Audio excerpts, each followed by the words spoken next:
This is the K-Pop Cast, and in this episode, we discuss K-pop music comebacks from RM, ATEEZ, Everglow, Signature, and a notable track from Jungkook's Basic Era. We also talk about EXO-CBX and their, going to war with SM Entertainment, and what happens to K-pop fans when they hit 30. Yeah, because right at the stroke of midnight, they immediately turn into a hag. Yes. Like that. It's just a metaphysical reality of the universe. But we ask about that. We question, like, where do they go? Where do they come from? Mom, Dad, where do K-pop fans over 30 come from? But before we get into those topics, don't forget to join us in the K-Pop Cast listener fam on Slack and help chip in for our editing costs. Links to both those things in the episode description. And now for our hit replays.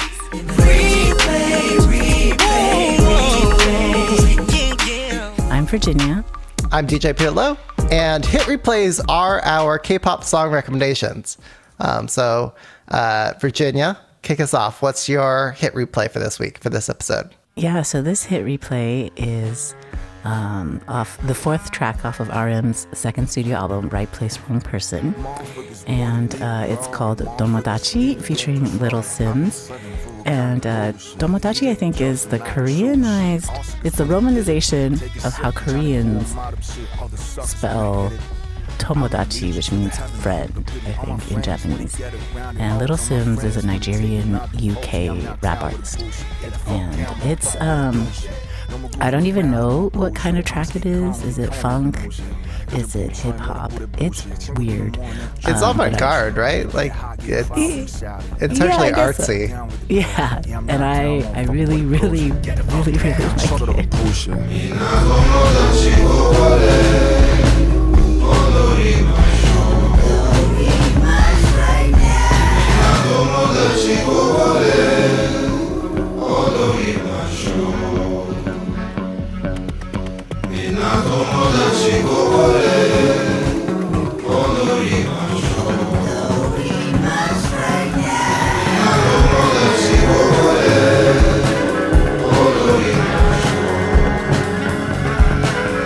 Some facts about the artist. RM of BTS, which is, I guess he also was known as Rap Monster. His given name is Kim Namjoon. He's a South Korean rapper, singer, songwriter, producer, and he's currently serving his mandatory military enlistment.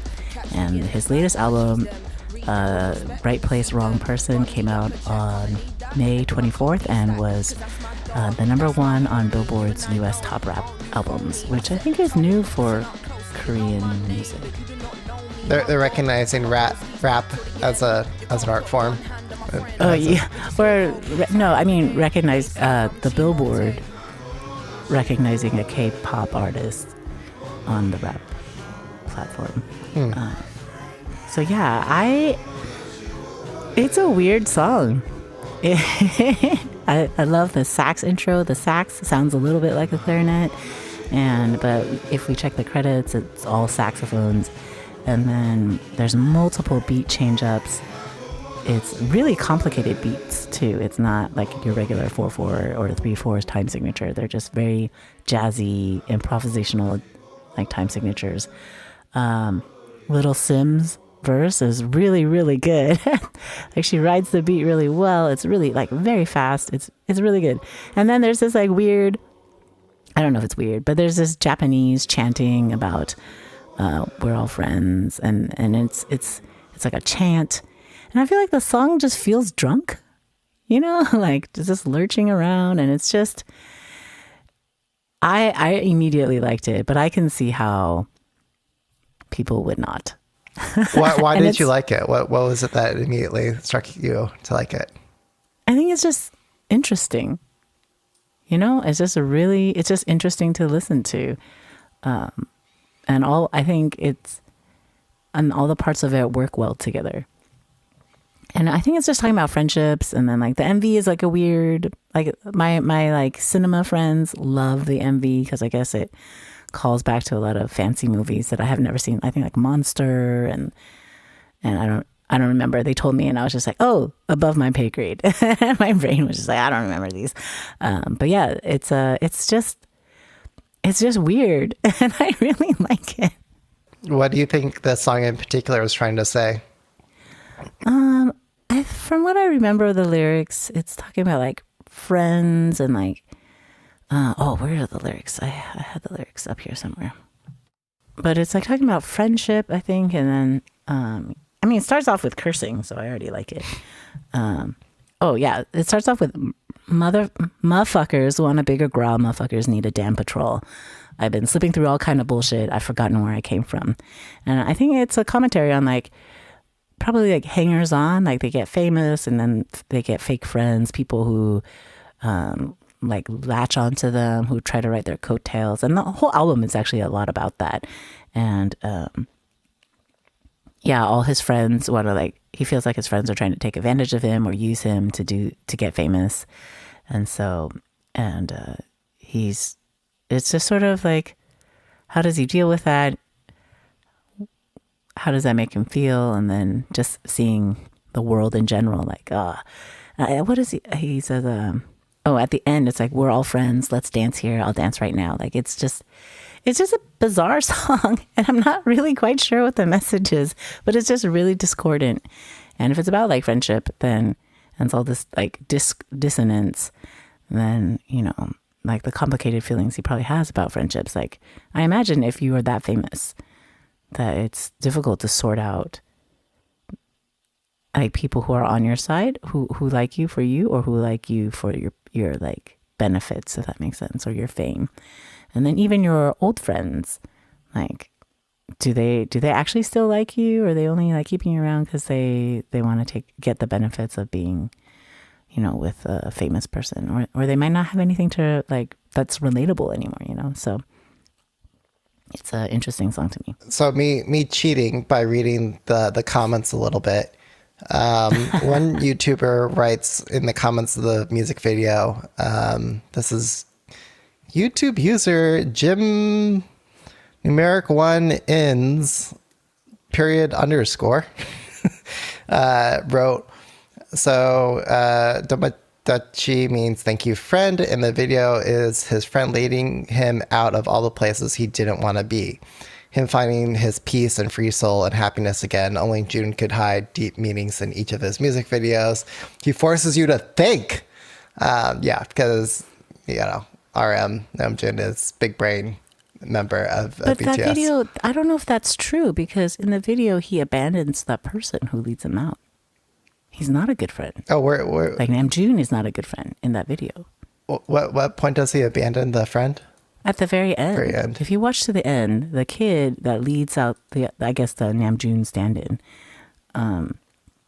you think he's gonna right off into the sunset on the bikes. Yeah, and then together, but he just turns around. Yeah. So I don't necessarily know if the main character in this video is actually a good friend at all, because he abandons the friend at the beginning too. So I don't agree with this YouTube commentary. Okay. Interesting. Yeah.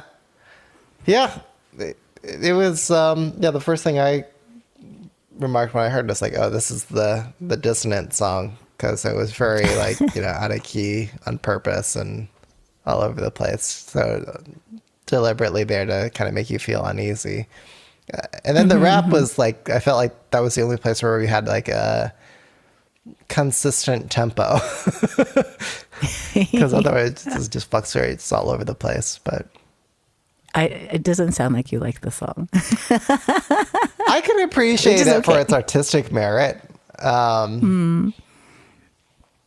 This is like the song that you don't consume as like a banger or a jam. It's the one watch and read and listen as you would as like critically acclaimed art in like a museum or an art gallery. So it's like, it's a different paradigm for how you need to consume the work, I think. Do you think it would do well in a club? I think it'd be weird, but it might be it might do well. Virginia, the songs that do well in the club are the ones that have like very simple instructions and are all about living that high life. Like, Oh, It's stupid, but like it's not stupid. But I appreciate it for what it is. So like 2PM's put your hands up. It's very simple instructions. You put your hands up. And you put your drinks up. Now everyone put your hands up. And that gets people going in the club. It's a club banger for that reason. Like, for the K-pop club nights, that one always has as well as, it's the reason why, Black Eyed Peas, I Got a Feeling, it's such a hit. I hate that song so much. Right. It's like, you just run like up with up and like, you say like Mazel Tov and L'Haim for like no reason. But it gets people going because it's like, party atmosphere. Oh, yeah. It has that driving beat, right? Dun, dun, dun, dun, dun. Mm-hmm. So. Okay, so you're not playing this at the next K-pop No. night. So, yeah, that's all to say that songs that are good for the club aren't good for your brain all the time. And, yeah, maybe vice versa. So. Okay, I'll go on to my hit replay. So my hit replay was the song about money, making that dough. It's ATEEZ's Work. Gotta work. Gotta work.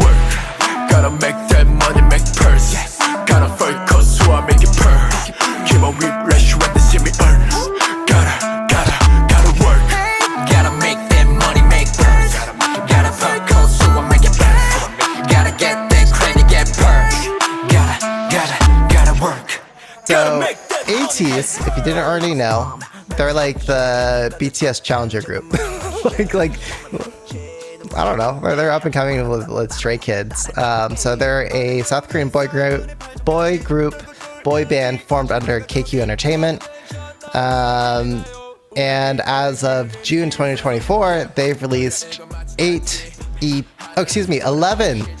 EPs, 2 studio albums, and 1 single album in the Korean language. Wait, am I reading this right? Anyway, they have a lot of music for having debuted in 2018. They've just been nonstop at it.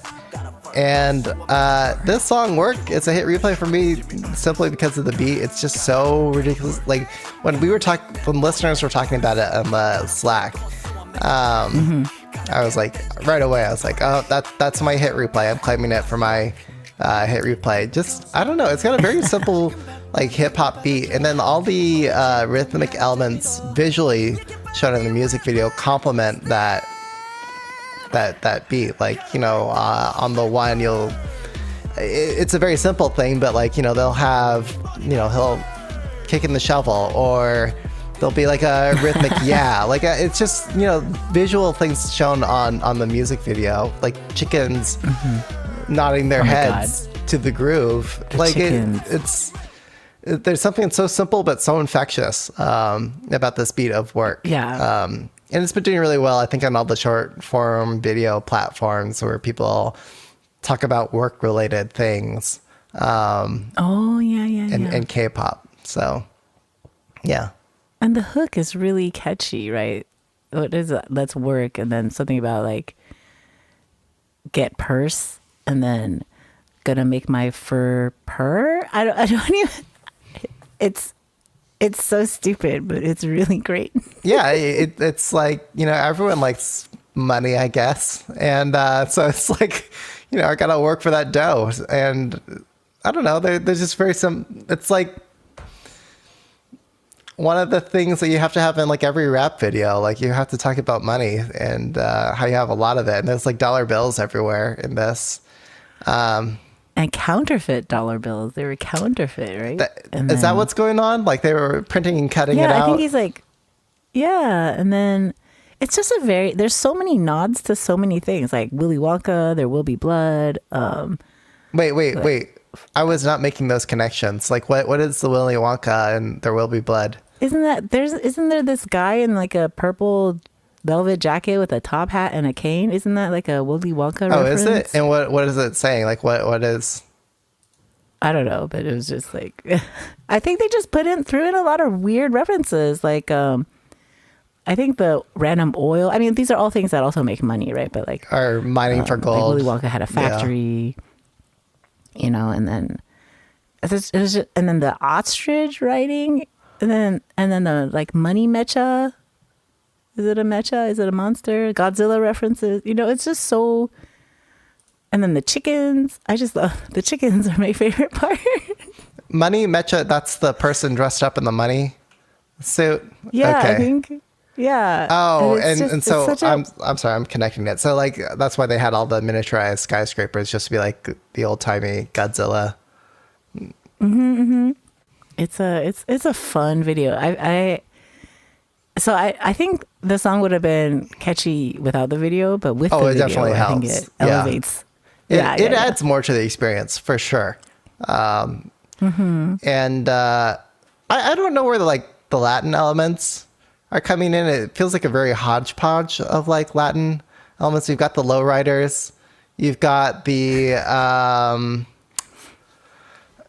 it's like a non-Latin person interpretation of like tango and because it's set in Mexico too, right? It's supposed to be set in Mexico. is that or like, but the diner that they filmed, that's in LA. Like someone actually went to. yeah, I mean, Yeah. LA is close enough, I guess.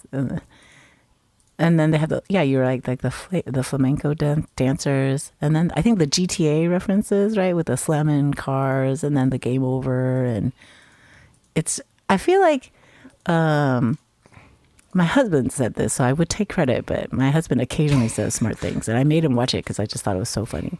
And he's like, I feel like this is what other people think Americans are like. In what way? Like he's like, doesn't this like have every mishmash of like what people think hip hop and like American movies and like American sentimentality about money, and it's all in this video. And he's like, yeah, I feel like it yeah, it's like I wouldn't go as far as saying like they're mocking Americans interpretation of money, but it's definitely a commentary on money. Or maybe we're going too deep. It's just a fun video. Yeah, it's just, I don't know. Oh, they talk about LA in the lyrics, so maybe it's intentionally LA. Oh, Like they're trying to really lean into maybe. like, I don't know, the LA, mixing pot between like, Mexico and US and entertainment or. They also have Spanish Yeah, they lyrics, do. right? And I think they mentioned Tokyo Yeah. too. And then Tokyo, maybe that's what the Godzilla reference is there for. oh yeah. And then And then the golden egg. I feel like they mixed metaphors for that because there's that golden goose that lays golden eggs, right? But you're stuck to the goose if you touch it. yeah.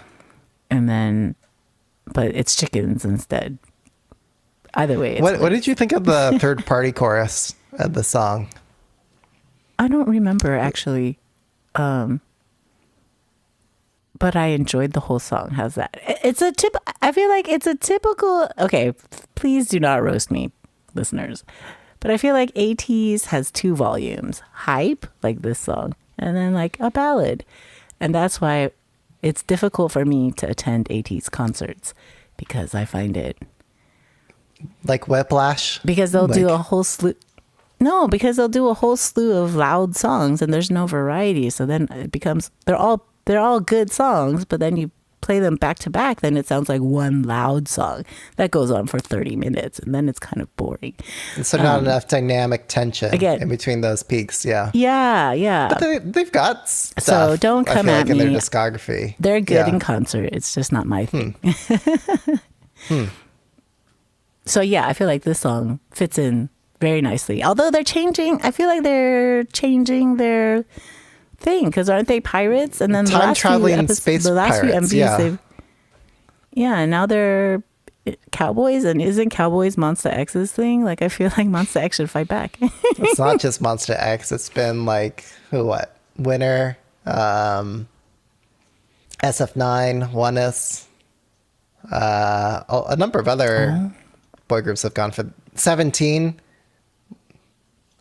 No, but like, I mean, a consistent cowboy look, not just like a one-off cowboy. Because then you could say BTS also did that for like Permission to Dance, the song that I refuse to acknowledge. But like I feel like Monsta X is like consistently cowboys, just like ATEEZ is consistently pirates. But now they're into like, but I guess cowboys are desert pirates. I don't know. But it's just, I'm confused with this artistic change in direction. I think I would have liked it, maybe controversial take. I think I would have liked it if it didn't have this like very confusing interpretation of like flamenco, mariachi, taco truck. Like it just seemed very hodgepodge to me, and not trying to present these things in their, I don't know, in their own space or in a way that seems genuine to those, art forms or cultural contexts. It seemed like it was just like, I don't know, we're going to throw everything up on the wall sort of thing. It reminds me of spaghetti westerns. And the what's that old movie? It's not old, but I guess it's old for some listeners. The one with like Salma Hayek, From Dusk Till Dawn and Desperado, or like it has that flavor of over exaggerated westernness, like Western movie type of thing. This song was really banging in the club, by the way. It? People were asking for it multiple times at a BTS night this last weekend. Wait, you can play other songs at a BTS night. Okay, right? so Or the no? way I did, so it was a Jin homecoming event, and the hours from 8 to 11 was BTS only. And then there was also this ITZY concert also happening here in the Bay Area. And so from 11 to close, it was ITZY and general K-pop. But because all the armies were in the building and decided to stick around till it was shut down, they were asking and seemed to be responding more to the boy group. So there was some like midsies who came in after the concert, and put some ITZY stuff and other girl group stuff. But the girlies who love boy groups were out there in force that night, and AT's work was highly requested multiple times, and people got really excited to the song. They got really down to the song. Well, like you said, it has very simple instructions. It's got a really catchy hook, and it's got a very classic hip hop beat. So yeah, and I'll add the last reason why it's a hit replay for me is because they were able to make a flute sound like a clarinet. Is it an actual flute that's playing? It has to be a clarinet on the actual track, right? Yeah, I know, but it's just okay. That's the joke, Virginia. That's the joke. Oh, I'm sorry. I ruined the joke. No, because when I first saw it, I was like, that's not a flute. that you're hearing, right? But in the music video, he's clearly blowing a flute. So yeah. Just owe it to his ability to make a flute sound like a clarinet. Just that skillful. Yeah. Okay, so that's it for hit replays. Moving on to most popular K-pop songs, most covered K-pop songs of the week, according to kpopdances.com. So coming in 1, 2, 3, 4, 5, 6, 7, 8, 9, 10. Coming in at number 10 this week, we've got 17's Maestro. At number 9, we have Espa Drama. Number 8, it's New Jeans' How Sweet, their new song. Number 7, it's IVE's Heya. Number 6, we have La Seraphim Smart. The Butt Afrobeat song is still on there. Number 5, we've got Baby Monster, Sheesh. Number 4, Islet Magnetic. Oh, number 3, Espa Armageddon just appeared out of nowhere with 52 covers. That song is so good, though. Yeah,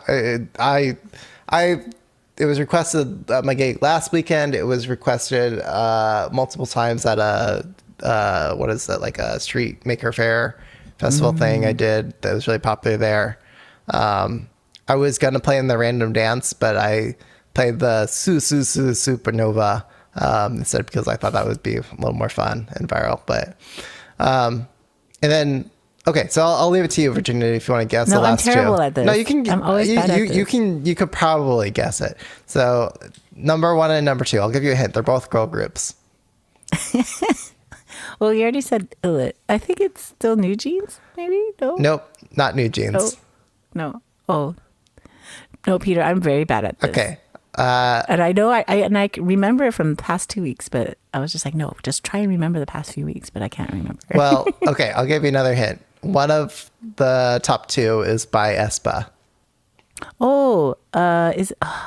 We already said Drama. We already said Drama. Right. We already said Armageddon. I said Armageddon. What's their other? It's an old song then. I'll give you another hint. I just talked I about told it you, I'm bad just at now. Did we just say Okay, it okay. just now? So number 1, it's Supernova by aespa. yeah.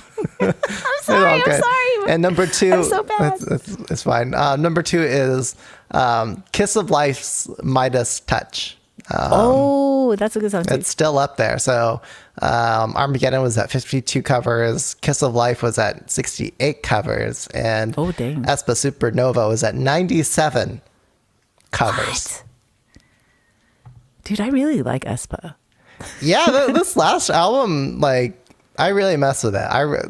I think I like Supernova just for all the memes. Like, you know what I'm talking about, Virginia? No. Oh, okay. So there's like Sorry. this very easy anyone can do dance move in Supernova where like there's this like breakdown of the song where they go su su su Supernova, and then they go that I can't say the lyrics, but anyway, that's like the transition phrase, and then they just go into this very consistent beat where you just like move your arms back and forth above your head like this while you're walking. Oh. Wow. So people have turned that into memes of like, you know, su Supernova. And then they're like, for example, one local dance team off the grid, they did a meme to this where they played it and it showed them leaving rehearsals out of their building and then walking into the local K-pop retailer, K-pop Cloud, and then going in, you know, doing the march of the choreography of Supernova and then going into the store and picking up stuff and then dancing with merch in their hands. I thought what was really funny about it was that the store owner walked into the dance studio doing the dance moves to Supernova, and you had the you know, move your hands above your head, but he had like the thumbs back, like this way, let's go this way. So he was kind of like, okay, everyone, let's march out this way, march to my store, and he's in front of the store. He's like welcoming them in, you know. It was funny. Okay, I don't think that translated very well to audio, me trying to explain it, but I'm sorry, I'm so like non-meme friendly. I live for I'm the a boomer, memes. I guess. I do all the like K-pop meme stuff, like, you know, playing Sheesh over Islet. What is their song? Magnetic. Yeah. So anyway, okay. So hot issue, how you think? So Virginia, tell us about your thing. Oh yes, I'm bringing in the drama, folks. So there's an EXO-CBX fight with SM Entertainment. So for those who don't know, EXO is a big K-pop band.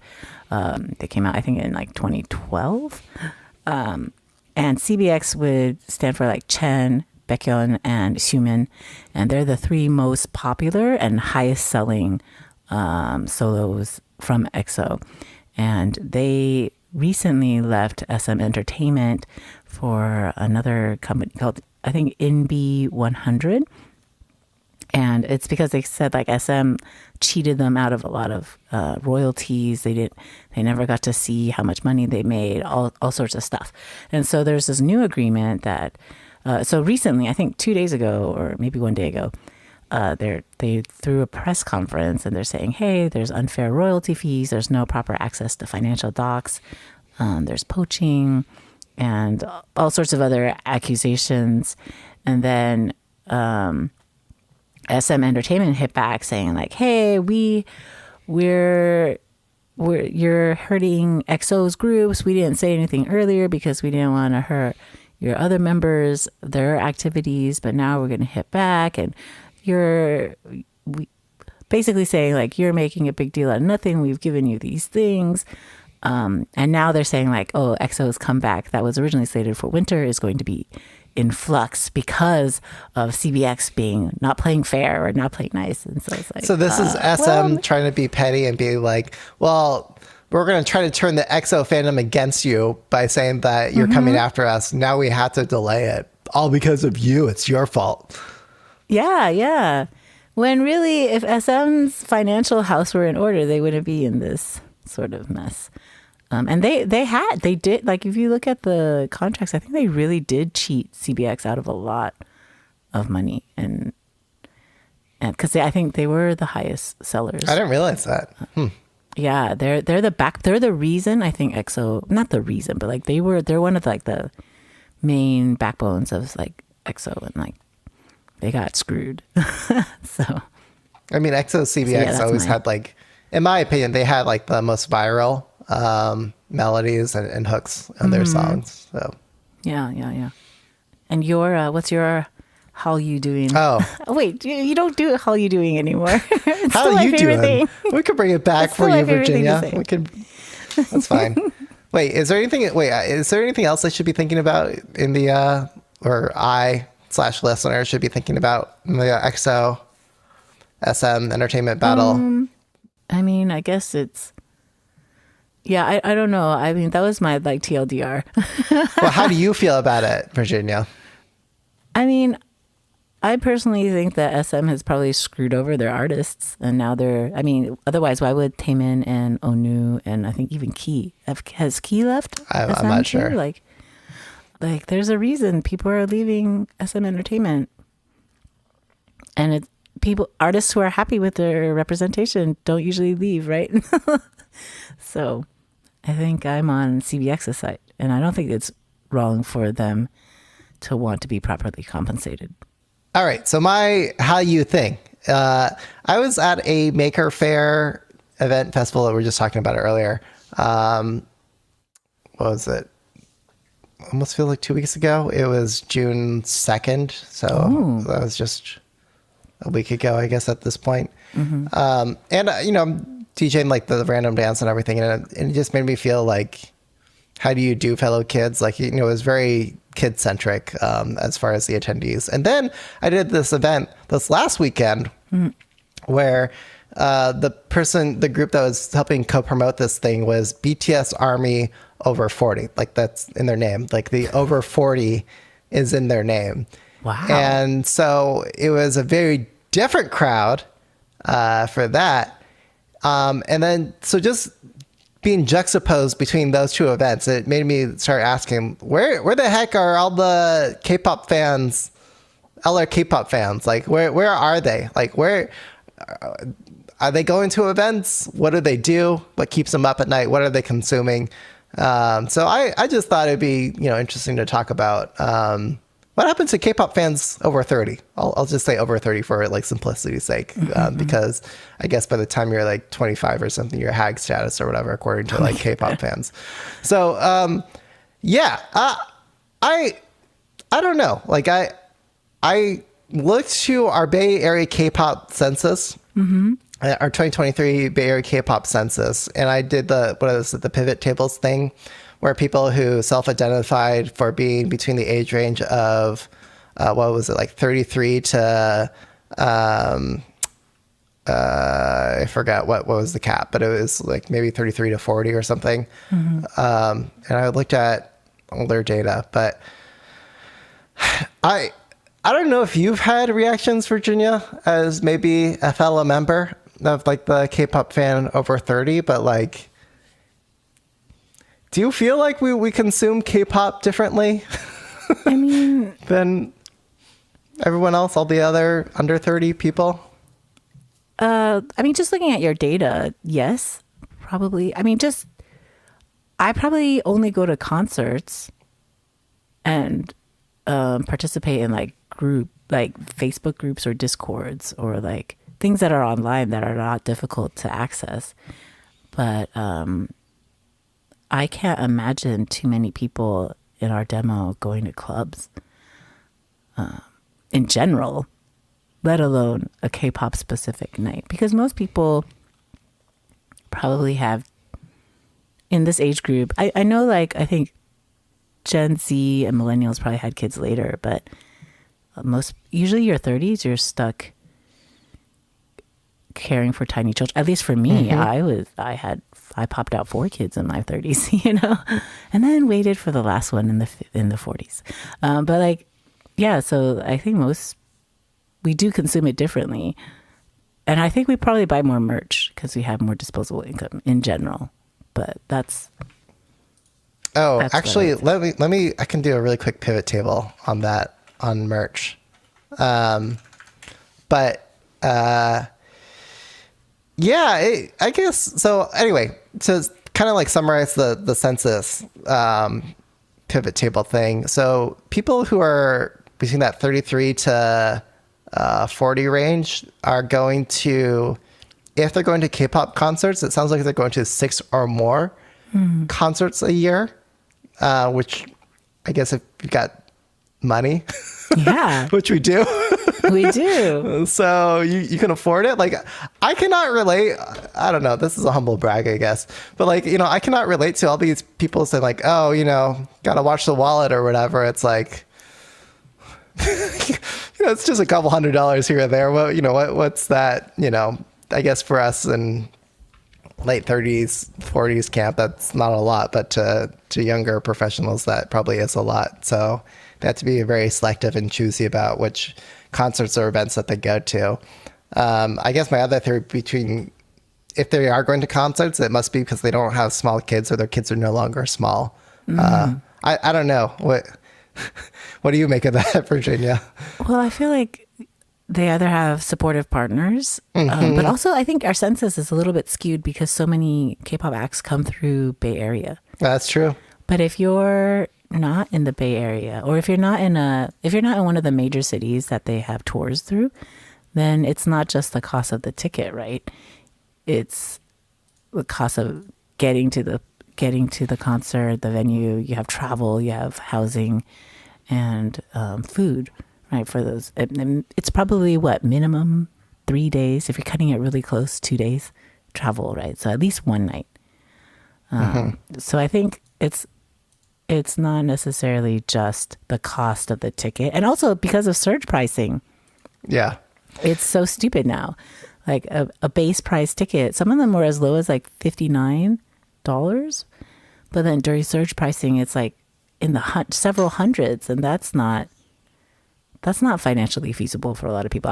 I don't want to pay several $100s for a ticket that's normally $59, right? Yeah. So. Yeah. By the way, your theory holds correct, because luckily we did have a question in the census asking how many concerts would you travel to inside versus outside of the Bay Area. So we had that difference, and it looks like for now looking at the census data, the age range that I'm referring to right now is between 33 and 39, and for 33 to 39 year olds, most of them have gone to events in the Bay Area versus out. It's the opposite number for going to concerts outside of the Bay Area. And then what was that other question that we wanted to check for? Oh, how much they spent? Yes. So on official merchandise, they're spending a hell of a lot more. So that looks like they mostly spend $400 or more on official merchandise I've for totally the 33 to 39 year olds. And then here, let me also check for unofficial merchandise or fan made merch. Where is that question? It looks like they're not spending very much money on unofficial. It looks like they're spending between $100 and $200 on unofficial merchandise. Yeah, that makes sense. Although I will say, sometimes the fan-made merch is so much better than official merch. I'm looking at you, Hybe. Your official merch lately sucks poop. Yeah, so I thought that was another really interesting thing. So at this BTS Army Over 40 event, there was a vendor there, and I want to give them a shout out, but I'm totally blanking on their name, but they were selling BTS branded wine. Oh, no shit. Yeah. I was like, because I've complained on the podcast before, why is there not premium merch that us grownups can enjoy? And I saw that, I was like, oh my gosh, this is for me. Although I don't want to not throw them under the bus by saying like I'm suspect of the quality of the mind, but of the wine. But it was just really interesting that there was it was like there was like a Pinot, there was Wow. a champagne, there was for each of the different members of BTS. So I thought that was That's really clever. cool. Yeah, yeah. That's cool. I I guess want. it's not champagne if it's not actually from France, but you Oh, know what I that's mean. true. Sparkling wine. Yeah, yeah, yeah. Yeah, I feel like it's just so strange to me, this conversation of like labeling anyone over 25 a hag fan. Like who do you think is paying for your faves to come out on tour? Are you going to ask your parents for an allowance raise? Like who do you think is coming to do these things? Like the reason why they can do this is because of the purchasing power of people who are older. And then also, it's so dumb to be ageist. Are you going to die before you're 25? Are you planning on exiting life? Like it's just such a narrow viewpoint. And I don't necessarily think that our generation, I sound really old now, but I don't think we had that same sort of hate for older people. I think there's, at least among the millennial crowd, there's vengeance for boomers having their cheap homes and social security and whatnot. But And pensions. yeah, Pensions must be pensions. nice. Yeah. Yeah. So I think there's that. But not Angst. specifically saying you can't like XYZ team because you're old. Yeah. But maybe we feel that way because we're in an older camp for the new kids, Gen Alpha and Gen Z. I mean, it's just so bizarre. Yeah, it's so bizarre to me that you're going to hate a group that you're going to become. Mm-hmm. Right. And it's sexist. It's particularly sexist and against women. Right. And allegedly, a lot of these people are also women or future women. And so it's just like, what's with this misogyny? combined with Explain ageism? explain the sexist misogyny and Well, because there's this general idea of like, oh, women get less valuable, get less desirable as they age, whereas men, they get more desirable as they age because their income increases.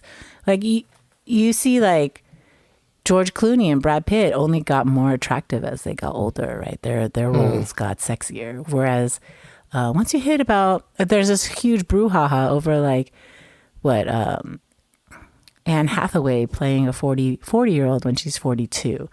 And they're like, oh, no 40-year-olds look like that because she looked normal, didn't look like she was super, super old, but like, yeah, like what do people think 40-year-olds look like? You know what I mean? Like, yeah. so there's just a lot of ageism and sexism, especially against women. And then to have these alleged feminist young women coming in and saying, oh, you're just a hag. It's just so like the cognitive dissonance is interesting to me. It's like, do you think you will not get old? Are you upset? And sometimes it's like, oh, you're sexualizing these idols and people. You guys are gross if you sexualize people younger than you. And you're like, well, I mean, do you not think that they're sexualizing themselves? like, the whole point is like part of the whole like perceived availability is being sexualized, right? Like being available to you as a partner, which incidentally you will never be, like, so I think it's a whole bunch of things. But I find it very sad for them. Yeah. Well, I think maybe the root of the question for me is just like, where are they? Like, what happened to them?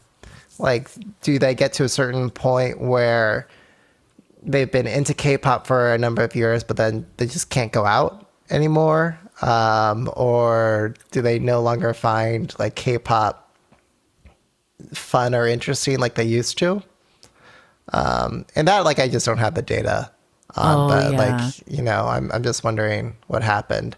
I mean, I imagine it's like what happens to most people when we age to a certain bracket. It's not that you don't like these things. It's just, you just don't have time between your career and children or family or trying to have kids, you know, like, I'm just speaking mostly of women. I don't know about men. But I imagine it's like that across all hobbies or interests. Yeah. Yeah, I used to go, like, there was a time when I was like super skinny and like super fit, but I was like social dancing like every night of the week all over the Bay Area. But, you know, obviously can't do that now with children. I mean, you could, but your wife would probably leave you. Yeah, right. And like you said earlier, like it's probably one of two things. Like the kids are either older or they have like a supportive partner. I definitely have a supportive partner for my DJ gigs. Yeah. And it helps that I get paid for the gigs too. Right. So it's like, you know, it's not like I am partying, to be clear. I'm having a good time, but like, you know, it's not like it's not like we're not getting money out of it. So yeah. I just feel bad because, like, also with this BTS Army Over 40 event, there were a lot of messages I was seeing, like, can I go alone? Like, you know, do I need to have friends to go to this thing?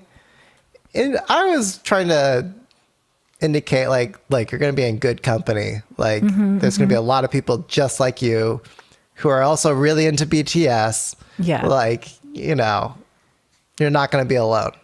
And especially with like BTS fans who are like mostly Filipino moms in their 50s. So like they're like the nicest people. Yeah, right. So it was a night event or it was like it was a club night event. Yeah. It was a club night event. Yeah. Oh, and that was, by the way, Virginia. So usually our club night events, doors will open at 9:30 or 10. This one, the doors opened at 8. Oh, did people show up at 8? Yeah, there was a handful of people. I mean, the crowd didn't really arrive until I want to say like the usual time of like 10, but still, there were lots of armies that came out at 8 o'clock. Like they were lined up outside the building to get in. And we also had like all the vendors upstairs, right? So there was like stuff to do, you know, like your cup sleeve. When I say cup sleeve and it makes me feel dirty to like, you know, because like I don't like doing cup sleeve events. Like it's just like, it's not a club event, you know? People aren't in the paradigm of like getting down to dance at a cup sleeve. Oh, yeah. Event. So anyway, but there was that upstairs. So people were like up and doing that. And like, you know, while I'm still waiting, the dance floor feels empty. So it's not like I'm going to play all like the banger happy songs. So I was playing like a lot of the BTS like ballads and anthems. And then at one point someone came up to me, she's like, hey, can you not play the sad songs? What? BTS. The sad songs are the best songs. Yeah, but I think at that point they were like ready to dance, and then I started doing like Boys with Fun and that's a great song. Yeah, and Attack on Bangtan, so Bangtan. So those were like the more fun dancing songs. I just want more happy hour events. Oh, at like 4 o'clock? Yeah. I'm tired. 9 o'clock is not the time to go out, people. Like, I don't know how you do it. I'd just be like, yeah, no, I can't do it. So maybe that's where all the old people are, Peter. We're in bed. Maybe, I don't know, like what would be the perfect like 30, 40-year-old, 50-year-old like K-pop event be? Brunch. And what would you do? We would eat. And someone plays good music in the background. And that's it, right? And then we would eat and we would chat. And if someone wants to dance, they can dance. But mostly I would just like to eat. Eat and talk. Yes. Yeah. On like a Sunday? On like a Sunday morning sort of thing? Or yeah. Or like, yeah, it should replace church. I feel like it's better than church. or like a happy hour even. You know, I used to complain even in my 20s, why don't clubs open during happy hour? And then we could dance and then we could go home and go to bed. I'm a night owl too, which is why this is so amusing to me, but I don't want to go outside, you know. I'm sorry. No, it's good. I'm just trying to imagine like what would be the perfect thing, and like can we go out and make it like? Oh, So you're saying either brunch or a happy hour, yeah. and a like happy hour something- which would end at like what, 6 or 7? Oh, yeah, 8. And then you could open 8. up the club for the other people who want to stay out or something. And then people might stay, you know, but like. What would you do at the happy hour? It's just like drinks and like you're just saying like, hey, K-pop fans, let's meet up and mingle for our happy hour, K-pop happy hour. Yeah, I don't know if happy hours would work as well, but like, yeah. But brunch, you're more bullish on brunch. I think so, because then you sit next to. I don't know if there's like assigned seating. Are we eating into your engineering time? Like, Oh no, it's all good. This is this is the question, right? Like, you know, where are they? Where are they going? What can we make? But yeah. yeah, I don't know, man. I just think you might do okay if there was like a BTS moms club or a K-pop moms thing, and then they have like music together, but it's for like it's K-pop version. I think that would be easier for parents to get to. But that's just me speaking from my limited perspective. Okay. Well, you've inspired me to, at the very least, create a K-pop over 30 or K-pop parents chat group in the Bay Area K-pop thing. So we'll see what that sparks up. Okay, so now let's move on to our Daebak or not section. So Daebak or not is when we're glass half full or glass half empty on that thing. I'll name the thing and then you can interpret it however you want. So first up, for K-pop, Daebak or not, music comebacks. Just because your last song was 2 weeks ago, it's still called a comeback in the K-pop world. So are you Daebak or not on Everglow Zombie? Daebak. Yeah. I'm actually a not. I don't really like this song. Yeah. It's so catchy. Is it? I feel like it is. They're I known liked for it. like banger clangers, and like this is kind of sort of there. Visually it was interesting, but like it's not like all their go crush banger clangers. I guess I don't listen to Everglow a lot, so I can't compare it to their other things, but like I do like the song. Okay. Are you Daebak or not on Jungkook living his best basic era with Never Let You Go? Okay, so for context, this song is an ARMY song. It's not just a single. It's a song for ARMY, for Festa, which is their anniversary since they debuted on the 13th of June. So the lyrics are sweet, you know, like it's, well, I never want to let you go, you know, I love you, blah, blah, blah. But I don't particularly enjoy dance music or house music, and this is that. So no, I'm sorry, Jungkook. No. All right. Well, I think it's hella Daebak because I like house music. So Okay. for the reason you just like it, I like it. All right. Are you Daebak or not on Signature in their song? I feel like I'm in trouble for trying to pronounce Pung Tung? Pung Tung? Punong. Pung Tung? Yeah, I think from what I recall of it, it was Daebak. I think I try to give girl groups more grace than I normally would because I know I'm naturally against girl groups. Songs. Why? It took me a really long time to like K-pop girl groups. Why? I think I just found them too cutesy, and I was just I understand that. Yeah. I'm not a cutesy person. But then, then there's like Blackpink and like aespa and Like Girl Crush. yeah, those groups I tend to like more, like G Idol and CLC. yeah, Everglow. yeah. So so I try to like give it a little bit more. What's the term? Like I'll try and bias it more to liking it than not, because my instinct is no. Yeah. Well, I'm Daebak on this one as well. It reminds me of like 2019, 2018. There were like a bunch of like really bubbly, energetic EDM house-ish songs starring beaches and sunshine, and a certain like freight shipping yard that is also in this music video. But it reminds me of that era of K-pop, and it's just nice to see it reproduce again here in 2024. And I think it's a fun song. Yeah, it's definitely fun. Okay, sensational Daebak or not sensational news section. So are you Daebak or not on, I can't even pronounce the label's name, Fantagio? Yeah, that sounds right. In their girl group Weki Meki disbanding following a June comeback. I mean, I guess it's not. Like, it's always sad when a group disbands, particularly for their fandom. So, yeah, I don't know. Maybe this is a bad pick for me to drop it in here. But yeah, apparently they had been on a hiatus since November 2021, which is like forever in K-pop terms. So they're getting a comeback in a couple days from this recording. oh, okay.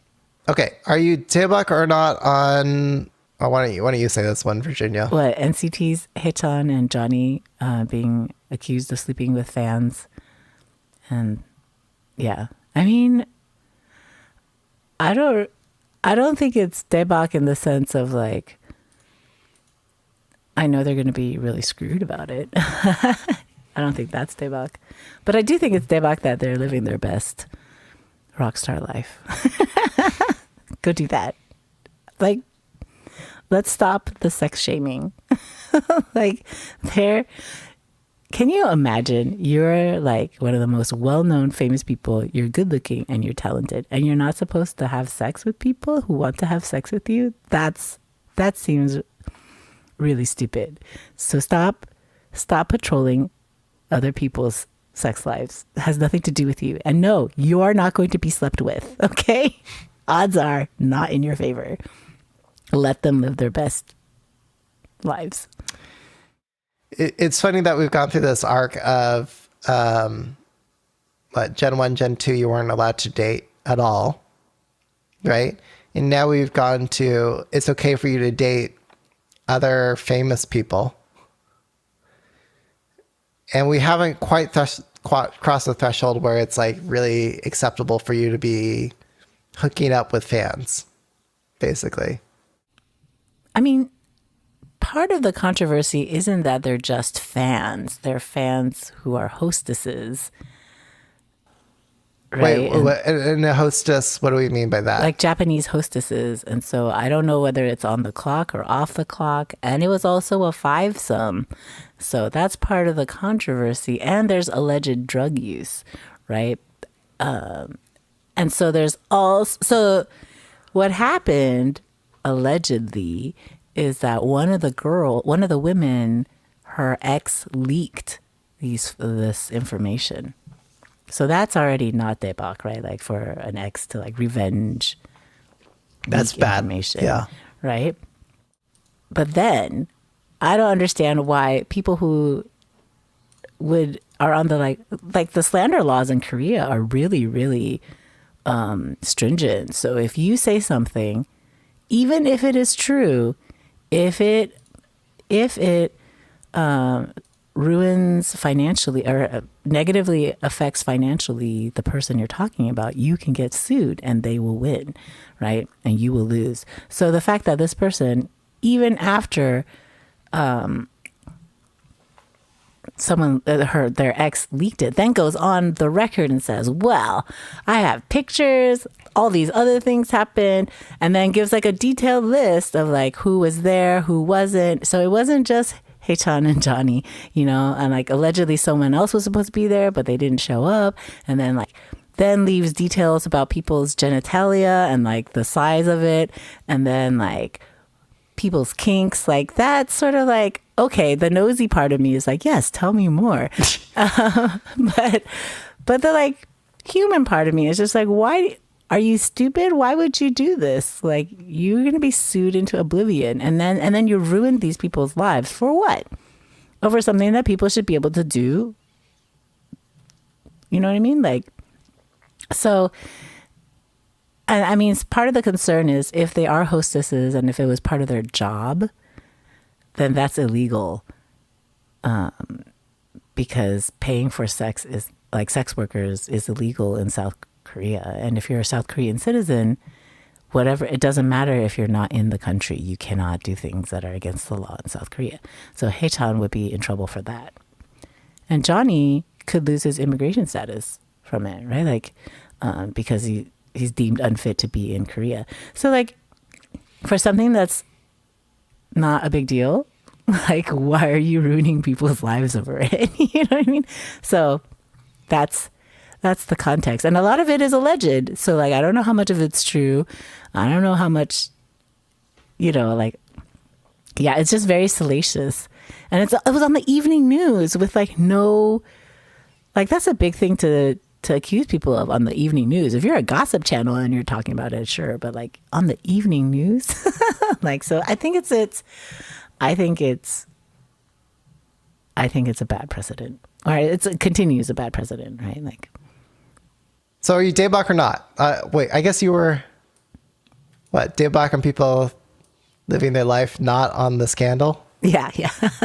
So you're not on them getting caught is what you're saying. I'm not, yeah, I mean, I don't even care if they're caught. I'm just not on them getting screwed over, literally, I guess, and figuratively, by the events. Especially if everyone's consenting, right? Like, I guess I'm not on this causing career damage. Yeah. Yeah. Well, I hope everyone lives their best life. Exactly. Okay. Last Daebak or not item. The KCON LA lineup. So, it's so yeah. good. Yeah. Just to recap it for our listeners. So as of the time of this recording on January 10th, we've heard that June 10th. June 10th, excuse me, not January. What year is it? What month is it? It's June 2024. So the guests confirmed at this point have been Island 2. I don't even know what that is. I think that's a reality show, right? That's where Enhypen got formed. So I think they're doing a girl group this time.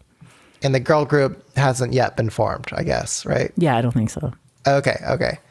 And then we got Enhypen. I think they're like the main headliner, right, of the show. Everyone cares about Enhypen.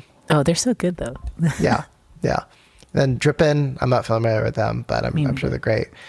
Boy Next Door, Apaki. Oh, I wonder if we're gonna get like some virtual experience with. Oh yeah, because they're not real. A bunny with humongous eyes. And then we've got TWS. They've had some hits.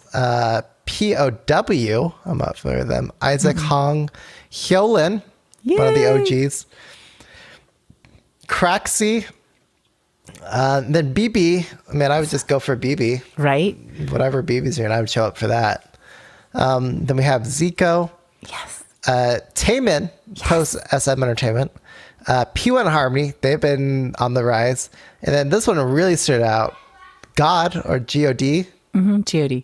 And then yeah, they are. But like I'm so for like Gen 1 artists coming back to stages like this. And here's the other interesting thing. When I did that random dance event, like what was it? I played some like real throwbacks, and like the throwbacks, surely the kids who got into K-pop for as young as they were not into K-pop, and the songs I played were like new and trending. So I think there's got to be something in the K-pop fandom where like new young kids or new K-pop fans, period, discover the old acts. So I'm all for that and getting these old forerunners, ones who paved the way. I think one of the members is on a lot of variety shows right now. Like the Korean American one, I forget his name, but he's on a lot of shows right now, I think. So there's GOD, and then there's I'm not going to pronounce this right. Is it Demon? Demon? Oh, probably. It's DXMON. And then Ace, Zero Base One, Stacy, NCT 30 plus member. No, I'm just kidding. NCT 127, which is how many members? I forget, but it was just announced. Yeah. And then It's my favorite subunit. Yeah, they've got the real bangers, that subunit. And then me:I, or ME:I, and then I. These acronym group names.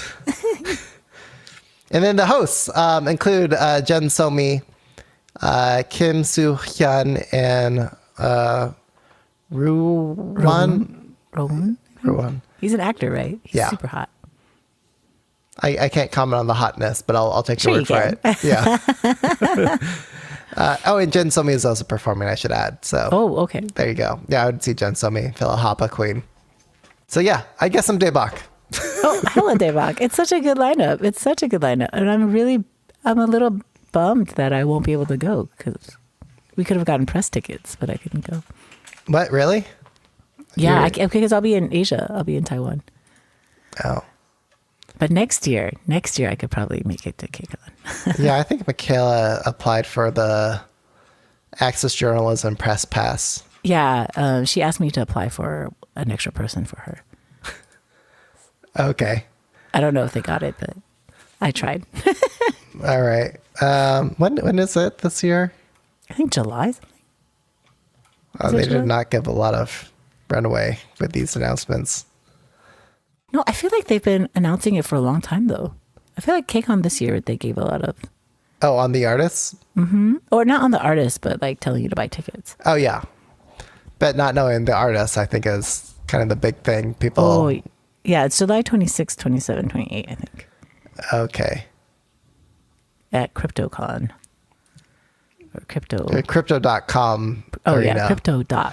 Which used to be Staples Center. Oh, is that what it is? I was like, what is this crypto arena?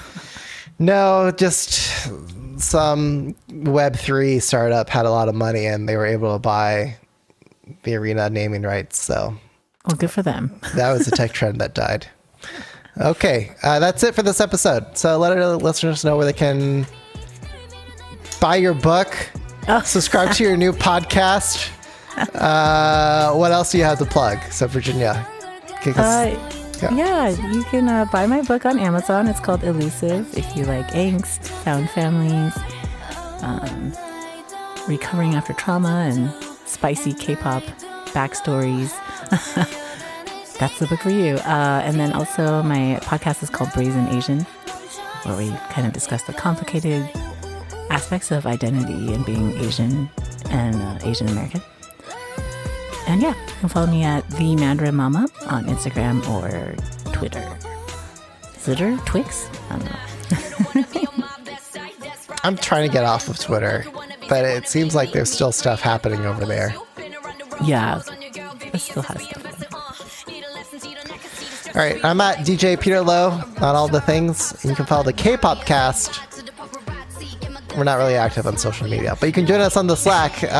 Link to that on the episode description. Don't forget to chip in for editing costs. You've got a link to that in the episode description as well. Last word, Virginia. I don't have one. And that's it. Don't be ageist. Don't be ageist. When we pull up, you know it's a shutdown.